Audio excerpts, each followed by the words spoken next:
Welcome to the Bootstrap Founder. My name is Arvid Kahl and I talk about bootstrapping, entrepreneurship, and building in public. Today, I'll talk about the lifetime of businesses and if building that forever business is really a good idea. And before that, let me thank the sponsor of today's episode. One thing that always confused me in my own businesses throughout the whole lifetime, and it still does to this day, is dealing with financials. I love writing, I love coding, I love working on stuff, but if you put me in front of a spreadsheet with a bunch of CSV files that I get from the bank and then I'll start working through them, that just confuses me. It is not for me. And fortunately, it doesn't have to be for you either if you're a founder. Enter Pinto Financial. They will streamline your bookkeeping, your forecasting, cash flow, but they don't even stop there. They take it to the next level, providing custom video-based monthly reports so that you always know where you stand. Think of them as your financial lifeline, guiding you through the choppy waters of business financial management, something that is important, but not everybody is built for. So if you're ready to navigate these waters with confidence, visit usepinto.com/learn to learn more about how Pinto Financial can help you build profitably. That's usepinto.com/learn. All right, let's get back to our main topic today. Back when our economy allowed most of us to eventually be able to afford a house, we developed the phrase starter home. It describes the first careful introduction to home ownership for young people. The first home, one of many, the one to get started with. A home that will be owned temporarily before the growing family moves into a bigger home because it's just necessary to move. The idea was to incrementally move towards your dream home. We even call this forever home in our family, that home you end up with in the future. And yet, most entrepreneurs don't set out to build a short-lived starter business. They are inspired by their entrepreneurial idols that they see every day who've built companies that last for decades. That's what they choose to imitate right from the start. Many first-time founders want to build a forever business from day one. And that is a terrible mistake in the world of digital entrepreneurship. Rob Walling popularized the concept of stair stepping, the idea of incrementally building bigger and more independent businesses by going from building on somebody else's platform to eventually running your own software business and all the little steps in between. The idea is to build enough small projects to own your time. And once you're at that point, you shoot for the bigger goals. And even then, you might need to start and exit a few software businesses until you get to the big business that you dreamt of building forever, right? The big thing that you really want to build. The important feature of this stair-stepping approach is that risk is managed effectively. It's well distributed. If one of your small business ventures doesn't work out, you can move on to the next without losing everything. If your plugin idea doesn't work for ChatGPT or WordPress, well, you come up with something new. And if your first standalone SaaS business struggles, you can put your efforts into your earlier, smaller projects that are still generating revenue. It's de-risking the process. The name of this is aptly chosen, right? If you hit a challenge, you just have to take a single step back to be able to keep working. Now, contrast that with the go big or go home version of building a business, trying to build this massive business from the get-go. I call this Everesting because it kind of feels like you try to summit these challenging peaks without ever really having climbed even a small hill in your neighborhood. Too many founders think that they have to imitate these unicorn startups to be real founders. But this approach involves significantly more risk. And if trying to Everest your first business fails, you stand to lose all your time and money investment and you have nothing to fall back on. That's a problem. And that forever business might come at some point, but it's much less risky to build a few temporary projects before you even get there. And these early entrepreneurial experiments will teach you a lot about how markets work, and the revenue from these products will be catalysts along the way for your bigger aspirations. And you will end up building assets that are quite sellable to other founders once you outgrow these particular projects. And that definitely is more valuable than trying to do it all from the start. I'm often surprised to see how little reflection goes into projecting the inner workings of these bigger traditional businesses onto the digital realm that most software businesses and software creators operate in. For most businesses of the internet age, longevity means being operational for a couple more than maybe 5 years. Compare that to the world's oldest companies. Like there's one called Kongo Gumi. That's a Japanese construction company. And that was founded in 578 AD.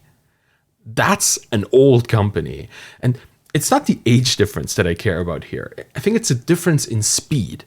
The construction industry certainly has seen a few changes over the last 1500 years, but we're still building dwellings for humans in roughly the same ways. Compare that to the most recent Cambrian explosion of artificial intelligence products, for example, a foundational technology that in human terms hasn't even reached the toddler age, has empowered founders to create software businesses that were unthinkable a few years ago. These things just pop up every day, and then they tend to vanish again. A few years ago, concierge email was all the rage, right? Remember Superhuman? Well, they found success a lot in the startup world and beyond. And then I recall like the QR code hype like 8 years ago, or remember how everybody tried to stuff a blockchain into their processes? In the digital business world, these trends, they come and go extremely quickly. The window to exploit them is severely time limited. So if you were trying to build a forever business on generating QR codes, you are now looking at a world that, for most parts, has moved on from this idea or adapted different approaches. Doesn't mean that it wasn't a good idea back then or might not be a good idea in specific niches today, but you'll struggle to find new customers today for this great idea. Century-old construction companies, they don't have to reconsider their approach to doing their core job every few months, right? They don't have to consistently reevaluate. For these businesses, the big paradigm-shifting inventions, well, power tools or the introduction of reinforced concrete, most things outside these quantum leaps are pretty reliable for these businesses. And that's what you get in a traditional kind of business, but not on the internet. So knowing when to pivot your efforts into new technologies becomes a central part of digital entrepreneurship. And it's almost a daily exercise. And that puts an expiration date on many businesses. And it's not just those trends themselves either. As indie founders, we should keep a close eye on the incumbents in the industry we serve. The larger businesses or the ones that have been around for a longer while than we have. Peter Levels, for example, is raking in $80,000 in monthly recurring revenue, running businesses on top of generative AI projects that are less than a year old. But the niche is so much bigger, and bigger companies in the space have noticed. An app called Lensa implemented the same features that Peter and his fellow indie hacker frenemy Danny Postma had built for their AI avatar products. And that app quickly made $1 million per day by just having massive distribution and pre-existing access to the phones and photos of their customers. Distribution matters, and it creates this ticking time bomb for indie hackers who don't have it yet. You can't go up against Adobe and similarly sized tech companies forever, particularly when they allocate whole teams of product and development people to build a competitor to your solopreneur business. Most tech businesses really have no moat when it comes to the underlying technology, particularly as we're all building on top of other people's platforms. But indie hackers have speed on their side, which makes a formidable argument for building time-limited businesses that capitalize on your speed and the sluggish responses from incumbents in the space. So when you build on top of a novel technology, consider that you're racing against the clock and structure your business accordingly. The business you're building isn't meant to be generational. It solves a problem that exists here and now. Projects like this often need to be monetized with one-time upfront payments or at least a limited time subscription, something that allows you to monetize early, because recurring revenue can become really hard to generate as those incumbents start offering similar features for free or at a much lower cost than you could ever afford. And this might be surprising in a world where every software business expert tells you to charge subscriptions to every one of your customers. But the longer I'm in the game of SaaS, the more I believe that the recurring revenue idea is more like the QR code wave than the reinforced concrete invention. It's a long-term trend, a good one, but still a trend. Customers are experiencing subscription fatigue, and it's not a silver bullet, at least not anymore.